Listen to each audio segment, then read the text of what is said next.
Hello friends, నమస్తే. Welcome to Tulas kitchen.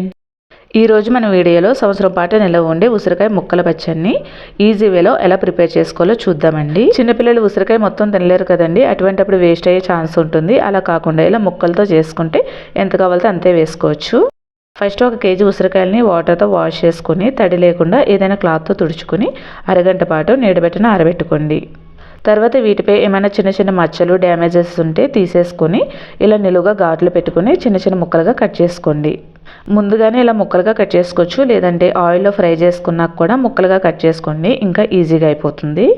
ఇప్పుడు పచ్చడి మంచి గ్రేవీగా టేస్టీగా రావడానికి మెంతి పిండిని రెడీ చేసుకోవాలి. ప్యాన్లో 2 టేబుల్ స్పూన్ల ఆవాలు, 1 టేబుల్ స్పూన్ మెంతులు వేసుకోండి. మనం ఇంట్లో వాడుకునే స్పూన్తో అయితే 4 స్పూన్ల ఆవాలు, 2 స్పూన్ల మెంతులు వేసుకోండి.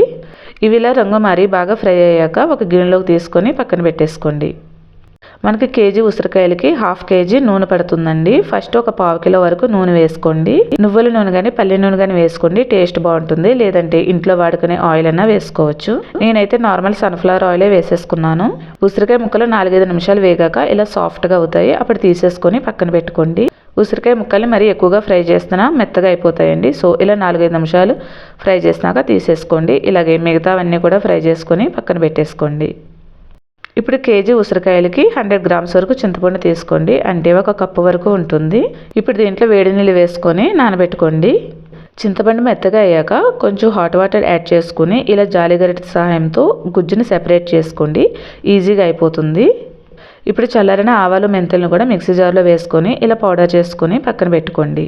2 మీడియం సైజు వెల్లుల్ని మిక్సీ జార్లో వేసుకొని ఇలా కచ్చపచ్చగా మిక్సీ పెట్టుకోండి. ఆల్రెడీ 1 కప్పు ఆయిల్ వేసుకున్నాం కదండి, ఇప్పుడు మరొక కప్పు ఆయిల్ వేసుకొని వేడి చేసుకోవాలి. నేనైతే 1 cup sunflower oil, 1 cup mustard oil తీసుకున్నానండి, మీరు ఎలా అయినా తీసుకోవచ్చు. దీంట్లో 2 టీ స్పూన్ల ఆవాలు, 1 టీ స్పూన్ మెంతులు, 1 టీ స్పూన్ జీలకర్ర, అలాగే ఎండుమిర్చి వేసుకొని ఫ్రై చేసుకోండి. ఇప్పుడు తీసి పెట్టుకున్న చింతపండు గుజ్జును కూడా ఆయిల్లో వేసుకొని బాగా ఫ్రై చేసుకోండి. తక్కువ క్వాంటిటీలో అంటే 1/2 కిలో పచ్చడి పెట్టుకునేటప్పుడు మనం తాలింపు వేసుకున్న ఆయిల్లోనే ఇలా చింతపండు గుజ్జును కూడా వేసేసుకొని ఫ్రై చేసేసుకోండి, ఈజీగా అయిపోతుంది. ఆయిల్ బాగా చల్లారాక మాత్రమే 1 కప్పు కారం వేసుకోండి, పచ్చికారం వేసుకోండి, టేస్ట్ బాగుంటుంది. 1/2 కప్పు సాల్ట్ గానీ లేదంటే పొడి చేసిన కల్లుప్పు గానీ వేసుకోండి. అలాగే మెంతి పిండి, దంచుకున్న వెల్లుల్లి, 1 టీ స్పూన్ పసుపు వేసుకొని కలుపుకోండి. వెల్లుల్లిని దంచి ఇలా పచ్చడిలో కలుపుకుంటే పచ్చడి ఫ్లేవర్ కానీ టేస్ట్ కానీ చాలా బాగుంటుందండి. ఇప్పుడు మనం వేసుకున్నవన్నీ బాగా మిక్స్ అయ్యాక కొన్ని ఉసిరికాయ ముక్కలు వేసుకుంటూ మిక్స్ చేసుకోండి. ఈ పచ్చడి పట్టుకోవడం ఇంకా ఈజీగా అయిపోవాలంటే చింతపండు ప్లేస్లో నిమ్మరసం కూడా వేసుకోవచ్చు. ఇప్పుడు ముక్కలన్నీ వేసేసుకొని అన్నీ బాగా మిక్స్ అయ్యేటట్టు కలుపుకోండి. ఇలా ముక్కలు పచ్చడి పెట్టుకుంటే ఉసిరికాయ ముక్కలు ఆయిల్ని ఎక్కువ పీల్చవండి, అలాగే పచ్చడి కూడా వేస్ట్ అవ్వదు. ఎంత కావాలో అంతే వేసుకోవచ్చు. ఫుల్ ఉసిరికాయతో పచ్చడి పెట్టుకుంటే మనం నాట్లు పెట్టుకుంటాం కదండి, అప్పుడు ఆయిల్ని ఎక్కువ పీల్చేసుకుని తినేటప్పుడు ఉసిరికాయ ఆయిల్గా అనిపిస్తుంది. బాగా మిక్స్ చేసుకున్న పచ్చడిని గాజు, పింగాణి లేదంటే ప్లాస్టిక్ డబ్బాల్లో వేసుకొని 2 డేస్ పాటు పక్కన పెట్టుకోండి. పచ్చడి పెట్టిన 2 డేస్ తర్వాత తింటే టేస్ట్ అనేది చాలా బాగుంటుంది. 2 డేస్ తర్వాత తీసి చూస్తే ఆయిల్ పైకి తేలి ఇలా ఉంటుందండి.